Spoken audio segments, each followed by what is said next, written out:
Bismillah. Bismillahirrahmanirrahim. Assalamualaikum warahmatullahi wabarakatuh. Berjumpa lagi kita dengan channel saya.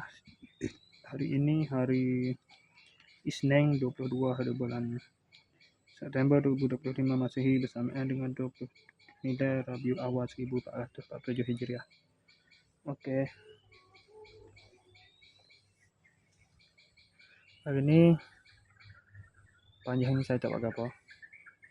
Balik daripada malam tadi lepas buat video penutup tadi saya terus balik ke rumah.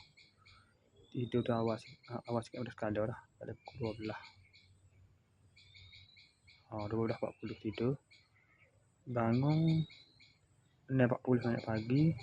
Tu pun orang gerak supaya akak. So ambil balik gas. Masalah buang gas pun sekejap. Lepas tu mula balik gas tu. Balik gas tu. Gas somak tu tak ada api. Lepas sudah siap selesai gas tu. Mandi semai subuh pada pukul 9.50 mandi subuh. Lepas tu gapo nak tengok dah. Lepas tu sambung tidur. Sakit perut tak jadi kerja. Jangan kerja ni. Buana sakit perut lagi. Mari nak bijak mari sakit perut ni buana pula. Sejak makan lanah mari lah. Somak pula. Malam tak lipat. Akhir makan pula somak perut buana pula. Ini tak ingat macam mau umpak ni nak masuk lagi sini ada. Telepon macam mau umpak dia.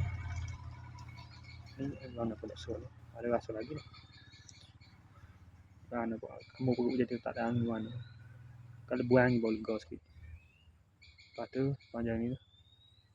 Mai suhu pada pukul 3.30. Lepas tu ngatuk sambung tidur balik. Bangun pada pukul apa ni? Pukul 9. Dah pukul 5.55 ni. 5.58 ni. 5.56 minit pagi. Petang bangun mandi. Terus maya zuhur.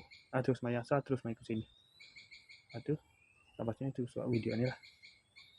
Ni buat video ni. Pada pukul berapa? Pukul 9.30 lah ni. 9.30 ni. Saya sekadar itu saja untuk sesi video dari report kita untuk hari ini. Gotu lagi apa? Hadiah budak tu tahu nak gidak ni. Kita nanti saya lagi tengok dia ada ke tak. Ada saja untuk sesi video dari report kita untuk hari ini. Assalamualaikum, jumpa lagi. Bye.